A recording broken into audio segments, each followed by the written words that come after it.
everyone and welcome back to Lucky Loaders 15, where I'll be giving you 3 selections for tomorrow's horse racing action. Now before we get into them, I quickly just want to recap on how our tips performed on Saturday. In the end, it wasn't our finest hour. We had a couple of hard luck cases, particularly with the Hollow Ginge, who I actually put up on my Betfair Tipstar Challenge column, who just got mugged in the closing stages like we did with Burning Victory a couple of weeks ago. He was travelling sweetly, he did everything right, was given a perfectly good ride by Sam Twiston Davis, but probably just got to the front a little bit too soon and was just chinned in the closing stages by a Definite Plan. So that was a bit frustrating there. I was actually on a bigger price actually than the one I advertised on, because I backed him earlier in the week about 20 to 1. Still got the each way because I did back him each way, but blimey, that was a horrible one. But yeah, we were able to get a bit of each way there. The Nat Bayside Boy returned us our money there with the each way advertised at 5 to 1. He ran a perfectly solid race, but yeah, I got it wrong with Luxembourg.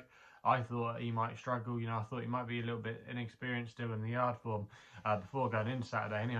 Anyway, we're absolutely stinking, but I think they actually had a couple of winners at Leopardstown, so overall the yard went and did the business that day. And sometimes it's just one of those things in racing where you think like you've got the landscape assessed, and all of a sudden it can just flip on its head, and it did that day. Other than that, yeah, our other tips were disappointing.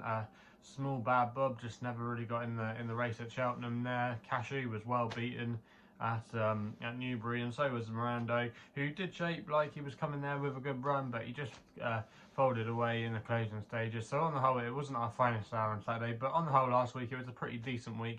We did quite well in the earlier part where we had a few decent winners, and yeah, overall we're still in profit for October, and fingers crossed we can have a good run this week. So like I say, I've got 3 tips for tomorrow's racing, and we're going to be going to Ayr for the first one of them, where we're going to be going with my nap in the 340 with a horse called Saint Mhor for Patrick Wadge, claim intent, and he's riding for Lucinda Russell. Now, despite there only being 4 runners in this field, I think Saint Mhor is still a big price. Now, he is still available with Bet365 at the current time recording at 5 to 1. I'm going to recommend a 1-point win bet there. They're slightly shorter with other firms. You can get 92, I think, with the likes of Paddy Power and Betfair. But this horse, Saint Mhor, I just think he's been a little bit overlooked here, because the favourite is a horse that won last time out. I think he's called the Grey Atlantic Way. He won last time out at Sedgefield, where he absolutely bolted up and seemed to have plenty in hand. But I think that was a really weak race, and I think he's got a lot more on his plate here, despite only being 4 runners. Now, Saint Mhor, last time we saw him, he finished in 3rd place at Perth, where I think he actually ran a little bit better than the bare form suggested. I just think he probably would have needed the run that day, and he was against some better rivals, in my opinion, than what he's facing tomorrow. Also, as well, there's not much of a pace angle in here except Saint Mhor, so if he gets an easy time of things up front and he gets into a good rhythm, I think this will really suit him. I think returning back to this course will suit him as well. He's a previous course and distance winner. He won here earlier in the year, and he's still a 7-year-old, and he could have a little bit more to come. Also as well, Patrick Wadge's £10 claim could be absolutely daylight robbery here. He's off a mark of 108, and that means in essence he's going to be running off 98, and he won, I think, off a £4 higher mark. So yeah, I do think yeah, he's got a lot in his favour tomorrow. The yard are going well as well. They had a nice winner today. They absolutely cruised into contention and then went away, even though he wasn't doing much in front at Aintree. I just think Saint Mhor here, there's a lot of things in his favour. He won't mind a little bit of ease in the conditions as well. I think there's a lot of things in this horse's favour tomorrow, and I think he's been a little bit overlooked here, and I think he should be a little bit shorter in the betting. So in the 340 at Ayr, he's going to be my nap of the day. Saint Mhor is. Hopefully he can do the business for us there.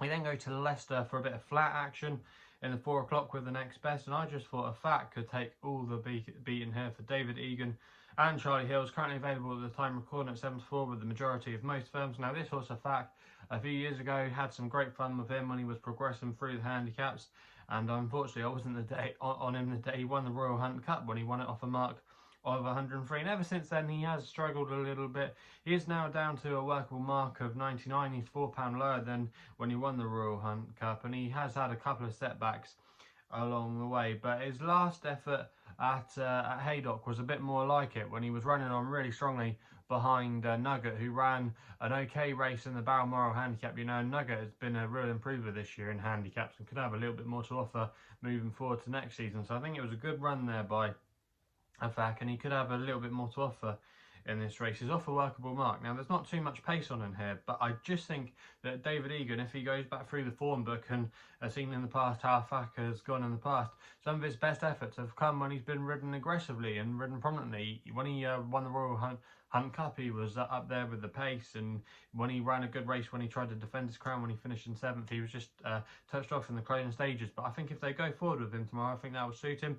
He's got proven form as well, with a bit of cut in the ground, so I don't think the condition should be a problem for him tomorrow. I think he should just be quite hard to beat. I think he should take all the beating, and arguably I think he could be a little bit of a shorter price. I could see him maybe going off maybe 6-4, maybe even 5-4. You know, I could see him being quite strong in the market tomorrow, and yeah, being a shorter price, I think he'll take all the beating there if he replicates his latest run at Haydock. We then go to Wexford across the Irish Sea for my long shot tip of the day. This is obviously the biggest long shot tip I've ever produced, but Soviet Pimpernel here in this beginner's chase at Wexford, I just think has got a good chance tomorrow. And it's interesting that their perseverance with him over fences for Dara Keith and Peter Fahey, because last year things just never really seemed to click for him. The time before that, a couple of years ago when he was a hurdler, he'd been really progressive. He won fresh, which is an angle for him tomorrow. You know, he can go well fresh, but last year was just disappointing when he pulled up on his chase debut at Tipperary. But he did show a good level of ability over hurdles, and obviously there were big plans for him last season going over fences. It just never really clicked. He did get a clear round in when he finished 2nd at Leopardstown, which I just ultimately don't think is his track. And I just think tomorrow it's interesting that they're persevering and not going back over hurdles, so he must be showing the right signs at home. There are obviously a few interesting rivals in this race. You know, you've got some good high quality opponents from the likes of Edna Bolger's yard. He's had a few interesting recruits from some UK yards with the likes of Champagne Platinum, and I think he's got 1 or 2 others. And also as well, you've got Mank Leinster in there. But I just think Soviet Pimpernel, he's a little bit overpriced, and he won't mind the heavy ground that has fallen at Wexford, or the rain that's fallen at Wexford, to make it become heavy ground over the last 24 hours or so. He won on soft and heavy going in the past, put up some good displays on that, and I just think if he can get into a good rhythm tomorrow, I think he could be a little bit overpriced here. And yeah, 13-2, I don't think that's a bad each way bet, and Peter Fahey's team have been amongst the winners, so I'm going to recommend a 0.5 each way bet in that race at Wexford. So they're the 3 tips then for tomorrow's racing. If you're still enjoying these videos, remember to hit the subscribe button, and also as well hit the thumbs up button too. Also as well, if you want to follow me on social media, Twitter is the place to do so. My handle is @LuckyLoader15, and if you want to find out a little bit more about myself, my website is www.chrisloaderracing.co.uk. So please gamble responsibly. Hopefully we can have some winners for you tomorrow, and we'll be seeing you soon.